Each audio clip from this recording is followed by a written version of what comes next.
இன்னைக்கு நம்ம என்ன பார்க்க போறோம் சொல்லி பார்த்தோம்னா, சிவலிங்க வழிபாட்டின் மகத்துவம் என்ன, அந்த லிங்க உருவத்தினுடைய அடிப்படை தத்துவம் என்ன அப்படிங்கிறது தான் பார்க்க போறோம். சிவலிங்க வழிபாட்டினுடைய மகத்துவம் அப்படின்னு சொல்லி பார்த்தா, அதாவது உருவ வழிபாடு அப்படிங்கிற ஒரு கான்செப்டுங்கிறது உண்டு.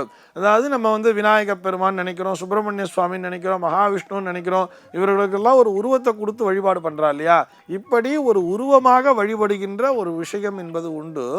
இன்னும் ஒரு சில இடத்துல பார்த்தோம்னா அருவமாக, அதாவது இறைவனை உருவகப்படுத்தாமல் வெறும் ஜோதிஷ் ஸ்வரூபனாக அருவமாகவே வழிபடுகின்ற ஒரு பழக்கம் என்பதும் உண்டு. ஆனால் இது இரண்டும் கலந்த விதமாக, உருவமும் இல்லாமல் அருவமும் இல்லாமல் அரு உருவமாக காட்சி அளிப்பதுதான். அதாவது இருக்கும் ஆனா இல்லை அப்படின்னு சொல்றா இல்லையா?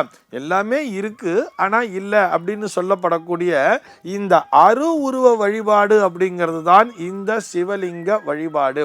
லிங்கம் அப்படின்னு சொன்னா, லிங்க அப்படிங்கிற வார்த்தைக்கு என்ன தெரியுமா அர்த்தம்?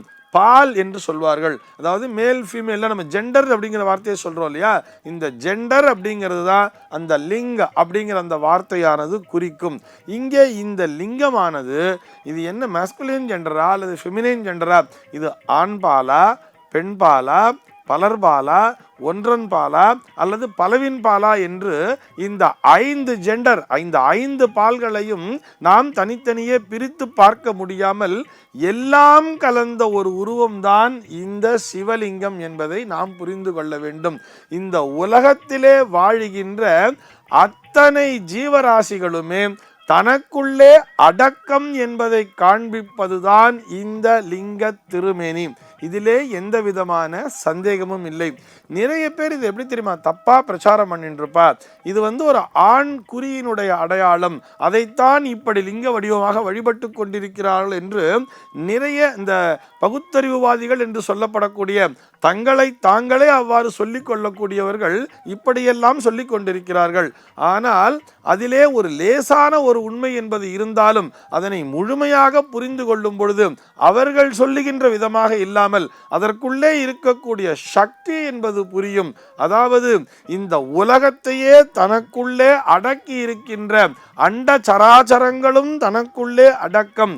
இந்த அண்ட சராச்சரங்களிலே ஜீவிக்கின்ற அத்தனை ஜீவராசிகளும் தனக்குள்ளே அடக்கம் என்பதை காண்பிப்பதுதான் இந்த லிங்க திருமேனி.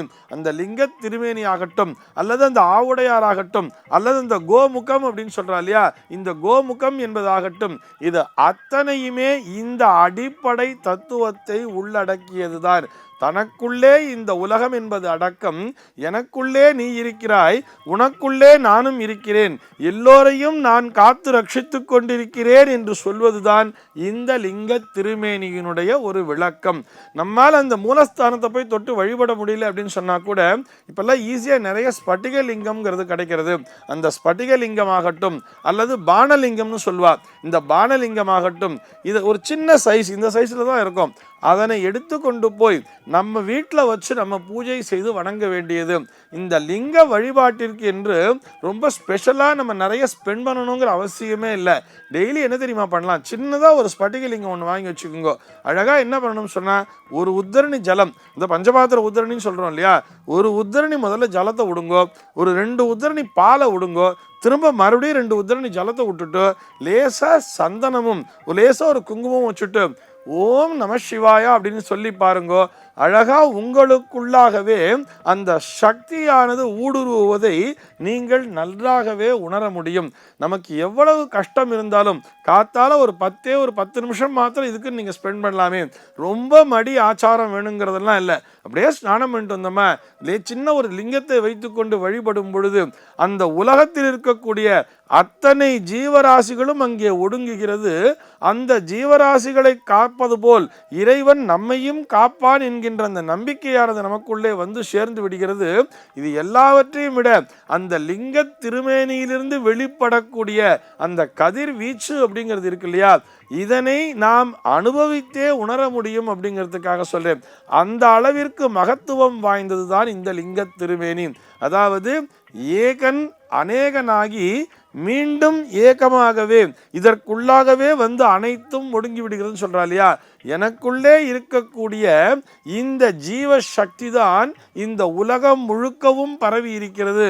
நான் ஏகன் என்பவன் இல்லை, நான் அநேகனாக இருக்கிறேன். எல்லா ஜீவராசிகளிடத்திலும் என்னுடைய சக்தியானது பரவி இருக்கிறது என்ற தத்துவத்தை சொல்லி மீண்டும் அவை அனைத்தும் எனக்குள்ளாகவே வந்து ஒடுங்குகிறது அப்படிங்கிறத குறிக்கிறது தான் இந்த லிங்க திருமேனி. ஆக இந்த லிங்க திருமேனி என்பது இந்த உலகத்தினுடைய இந்த அண்ட சராச்சரங்களினுடைய ஒரு அடிப்படை சக்தியாக இருக்கிறது. இங்கிருந்துதான் அத்தனையும் உற்பத்தி ஆகிறது என்கின்ற அந்த உண்மையை காண்பிக்கின்ற விதமாக, அதாவது இந்த நதி மூலம்னு சொல்லுவா தெரியுமா, எங்கேருந்து நதி புறப்பாடாகிறதுலாம் தேடிட்டு போவா. அந்த மாதிரி இந்த உலகத்திலே இந்த ஜீவன்கள் எங்கிருந்து உற்பத்தி ஆகிறது, ஒரு மூலாதார சக்தி எது என்று பார்த்தால் அது இந்த லிங்க திருமேனிதான்.